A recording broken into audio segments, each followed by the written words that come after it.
So welcome back to the channel guys. This is the part second of breech presentation.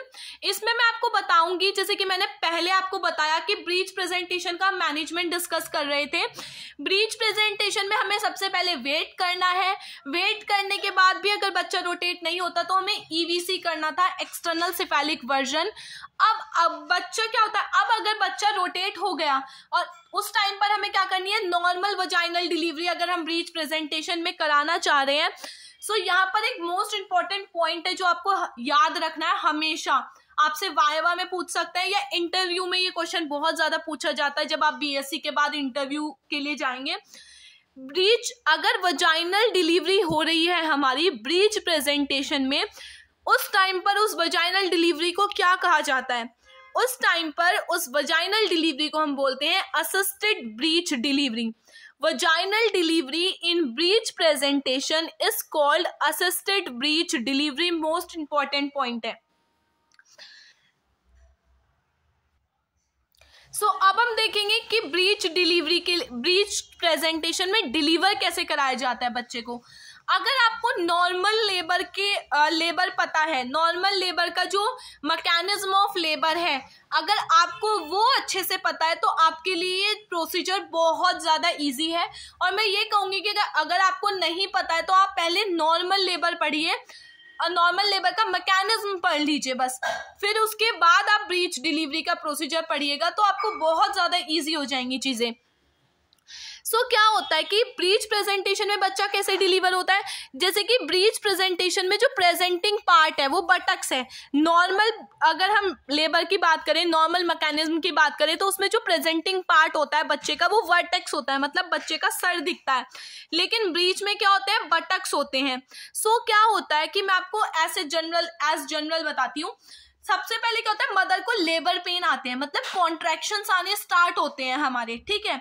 जब mother को, normal बता रही हूँ पहले, जब मदर को कॉन्ट्रैक्शन आने स्टार्ट होते हैं सो जो बच्चे का सर होता है वो धीरे धीरे नीचे की तरफ इंगेज होना स्टार्ट होता है, जिसे इंगेजमेंट बोलते हैं, इंगेजमेंट ऑफ हेड। पैल्विस में नीचे की तरफ खिसकना स्टार्ट होता है। जब बच्चे का सिर इंगेज होता है मदर को और ज्यादा लेबर पेन आते हैं, और ज्यादा उसे कॉन्ट्रैक्शंस होता है यूट्रस में। और मदर जब कॉन्ट्रैक्शंस होता है, लेबर पेन आते हैं, तो मदर एफर्ट लगाती है, बियरिंग डाउन एफर्ट्स मदर लगाती है, पुश करती है जिससे बच्चा जो है वो बाहर आ जाए, मतलब बच्चा डिलीवर हो जाए। जब वो पुश करती है तो धीरे धीरे उसका सर, जो बच्चे का सर होता है वो और ज्यादा नीचे की तरफ आना स्टार्ट होता है, डिसेंट होता है हमारा। जब बच्चे का सर डिसेंट होता है नीचे, फिर दोबारा से मदर को कॉन्ट्रैक्शंस आते हैं। जब थर्ड टाइम कॉन्ट्रैक्शन मदर को आते हैं तो एक मसल होती है हमारा, जो हमारा पैल्विस होता है, पैल्विस में इस तरीके से एक मसल हैंग होती है। ये मैं आपको लेबर में जरूर पढ़ाऊंगी। पैल्विस में इस तरीके से एक मसल हैंग होती है और उस मसल का नाम होता है लिवेटर एनाई मसल, ठीक है, याद रखना, मोस्ट इंपॉर्टेंट, लिवेटर एनाई मसल। तो जब बच्चा नीचे की तरफ आता है, डिसेंट होता है बच्चे का सिर, तो जो बच्चे का सिर होता है, मान लो फॉर एग्जांपल ये मसल है, ये बच्चे का सिर है, तो बच्चे का सिर जब नीचे की तरफ आता है तो बच्चे का सिर ना इस मसल से टच होता है। अब इस मसल का क्या रूल होता है कि जब भी जो भी प्रेजेंटिंग पार्ट है, कोई भी हो, चाहे सर हो बच्चे का, बटक हो, कुछ भी प्रेजेंटिंग पार्ट हो, ये जो मसल होती है ये उस प्रेजेंटिंग पार्ट को रोटेट कर देती है। बच्चे का जो सर होगा वो रोटेट हो जाएगा इस टाइम पे। तो जब उस मसल से बच्चे का सर टकराता है तो वो रोटेट करता है इंटरनली, उसे क्या बोलते हैं, internal rotation of the head बोलते हैं, ठीक है। जब वो रोटेट करेगा तो क्या होगा, क्योंकि मैंने आपको बताया था मोस्ट कॉमन पोजीशन थी हमारी एलओटी, मतलब लेफ्ट ऑक्सीपुट ट्रांसफर्स थी सबसे पहले। तो जब बच्चा लेफ्ट ऑक्सीपुट ट्रांसफर्स पोजीशन में होता है, बच्चे का सिर लिवेटर एनाई मसल से टच करता है तो लिवेटर एनाई मसल उसे रोटेट कर देती है और वो डीओए बन जाता है, मतलब डायरेक्ट ऑक्सीपुट एंटीरियर। जब वो डायरेक्टली सिम्फाइसिस प्यूबिस के सामने आता है तो बच्चा, मदर और कॉन्ट्रैक्शंस आते हैं, मदर एफर्ट्स लगाती है बहुत ज्यादा और बच्चा रोटेट, मतलब बच्चा जो होता है वो डिलीवर हो जाता है। उसका पहले सर बाहर आता है, फिर उसके जो शोल्डर्स है वो बाहर आते हैं, फिर रेस्ट ऑफ द बॉडी उसकी डिलीवर हो जाती है। ये नॉर्मल था।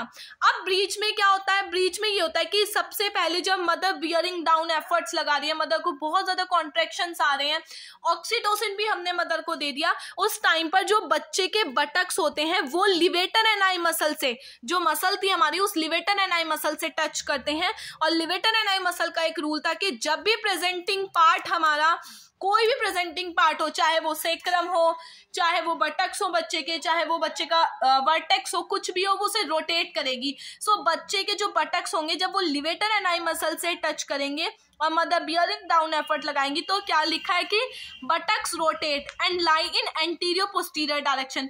बटक्स रोटेट हो जाएंगे और वो डायरेक्टली DOA बन जाएंगे। ठीक है, फिर इसके बाद क्या होगा, हमारे फिर और ज्यादा कॉन्ट्रैक्शंस आएंगे, मदर एफर्ट लगाएगी और धीरे धीरे धीरे धीरे जो बटक्स होंगे वो डिलीवर हो जाएंगे। बटक्स डिलीवर होने के बाद बच्चे की जो रेस्ट बॉडी होगी हमारी, मतलब उसका जो ट्रंक होगा वो डिलीवर होगा, फिर बच्चे के शोल्डर डिलीवर होंगे, देन बच्चे का जो सर होगा वो डिलीवर होगा हमारा। ठीक है, सो ये सारे के सारे जो होंगे हमारे डिलीवरी, इस तरीके से हमारा जो ब्रीच प्रेजेंटेशन है वो डिलीवर होगा हमारा। अब आगे हम पढ़ेंगे, अगर हमारा जो बटक्स है, मतलब ब्रीच प्रेजेंटेशन में बच्चा नॉर्मल डिलीवर नहीं कर पा रहा है, नॉर्मल डिलीवर मतलब उसके बटक्स को डिलीवर करने में दिक्कत आ रही है या उसके हेड को डिलीवर करने में दिक्कत आ रही है, उस टाइम पर हम क्या करते हैं, मैनुअर्स परफॉर्म करते हैं। मैनुअर्स क्या होते हैं, मैनुअर्स वो छोटे छोटे प्रोसीजर्स होते हैं जो बच्चे को डिलीवर कराने में बहुत ज़्यादा हेल्पफुल होते हैं। तो सबसे पहला मैनुअर, अगर बच्चे के जो बटक्स हैं वो डिलीवर नहीं हो पा रहे हैं, डिफ़िकल्टी आ रही है बच्चे के बटक्स को डिलीवर कराने में, जो मैंने इससे पहले बताया वो नॉर्मल था कि अगर बच्चा जो है वो नॉर्मल ब्रीच डिलीवरी कर पा रहा है, मदर कर पा रही है, कोई दिक्कत नहीं है। लेकिन अगर दिक्कत है, कोई एबनॉर्मलिटी है, तो हम एक मैनुअल करते हैं जिसका नाम होता है ग्रोइन ट्रैक्शन मैनुअल। ठीक है, ग्रोइन ट्रैक्शन मैनुअल क्या होता है, इसकी छोटी छोटी क्लिप्स मैं डालूंगी अभी आने वाली वीडियोज में, तो आपको और ज़्यादा क्लियर हो जाएगा, या फिर और चैनल्स पे इसकी वीडियो है, आप सर्च कीजिएगा ग्रोइन ट्रैक्शन मैनुअल, क्योंकि थ्योरेटिकली तो हम पढ़ लेते हैं, जब हम किसी चीज़ को आंखों से देखते हैं, होता हुआ देखते हैं, तो वो हमें ज़्यादा जल्दी याद रहता है, इमेजेस ज़्यादा याद रहती हैं। ठीक है, तो आप एक बार सर्च कीजिएगा ग्रोइन ट्रैक्शन मैनुअल के बारे में, छोटी सी 2-4 मिनट की क्लिप आएगी, उसे देखना, आपको क्लियर हो जाएगा। ग्रोइन ट्रैक्शन मैनुअल में क्या होता है, क्योंकि ग्रोइन एरिया कौन सा होता है, हमारा जो थाइज वाला एरिया होता है, हमारे जो जेनाइटेलिया के पास वाला जो एरिया होता है उसे ग्रोइन बोलते हैं। तो इसमें हम क्या करते हैं, हम we take first finger in the side of groin area, हम अपनी फर्स्ट फिंगर को ग्रोइन एरिया में डालते हैं, क्योंकि बच्चे के जो बटक्स हैं, सारी चीज़ें, थाइज हैं, वो सारी की सारी ऐसे फ्लेक्स्ड है, बच्चा इस तरीके से है, तो हम एक फिंगर लेते हैं, तो हम क्या करते हैं, बच्चे के जो थाइज होती हैं, बटक्स होते हैं, वो इस तरीके से फ्लेक्स्ड होते हैं, तो हम क्या करते हैं, फर्स्ट फिंगर का मतलब है ये इंडेक्स फिंगर लेते हैं। ठीक है, वो एग्जाम्पल ये है, इंडेक्स फिंगर ली हमने, इंडेक्स फिंगर हम ग्रोइन एरिया में डालते हैं इस तरीके से। जब हम इंडेक्स फिंगर को ग्रोइन एरिया में डालते हैं, सो क्या होता है, हम लिटिल बिट ऑफ ट्रैक्शन देते हैं, मतलब उसे पीछे की तरफ इस तरीके से खींचते हैं, पुल करते हैं, और जब हम पुल करते हैं तो जो लेग होता है, बच्चे का जो पैर होता है वो खुल जाता है, और जो लेग होता है वो डिलीवर हो जाएगा। फिर हम दूसरी साइड इस तरीके से करते हैं, पहले लेफ्ट साइड करेंगे, फिर राइट साइड करेंगे, फिर से ट्रैक्शन देते हैं, दूसरा पैर खुल जाता है, पैर डिलीवर हो जाते हैं हमारे, और इस तरीके से फिर कॉन्ट्रैक्शंस आते हैं, बटक्स डिलीवर हो जाते हैं। ठीक है, अब अगर बच्चे के बटक्स डिलीवर हो गए, बटक्स डिलीवर होने के बाद पूरे जो ट्रंक एरिया होता है वो डिलीवर हो जाता है, क्योंकि ट्रंक एरिया की डिलीवरी में इतना ज़्यादा कोई दिक्कत नहीं आती है, क्योंकि वो प्लेन एरिया होता है, तो बहुत आराम से, बहुत आसानी से कॉन्ट्रैक्शन से ही डिलीवर हो जाएगा। लेकिन अब कहाँ पे आके डिलीवरी अटक जाती है, शोल्डर्स पे। ठीक है, अगर बच्चे के शोल्डर्स डिलीवर नहीं हो पा रहे, क्योंकि हमने क्या करा, ग्रोइन ट्रैक्शन मैन्युअर से हमने बच्चे के बटक्स डिलीवर करा दिए। अब हमें फिर उसके बाद रेस्ट ऑफ द जो बॉडी होती है, मतलब ट्रंक वाला एरिया होता है, वो पूरा डिलीवर हो जाएगा। अब कहाँ पर दिक्कत आएगी, अब खुद सोचो, थोड़ा सा इमेजिनेशन करो। अब उसके शोल्डर्स अटक जाएंगे अंदर ही, वो डिलीवर नहीं हो पाएंगे। सो शोल्डर्स को डिलीवर कराने के लिए हम एक और मैन्युअर करते हैं जिसका नाम होता है लॉफसेट मैन्युअर। ठीक है, लॉफसेट मैन्युअर में हम क्या करते हैं शोल्डर डिलीवर कराने के लिए, इस मैनुअल में हम, क्योंकि बच्चा जो होता है ना वो इस तरीके से होता है हमारा, मतलब उल्टी डायरेक्शन में होता है। फॉर एग्जाम्पल ये बेबी है, 1 मिनट में सेट करती हूँ कैमरा। सो यस, अब मैंने आपको बताया था सबसे पहले लॉफसेट मैनुअर के बारे में, इससे पहले मैंने आपको ग्रोइन ट्रैक्शन मैनुअर के बारे में बताया था।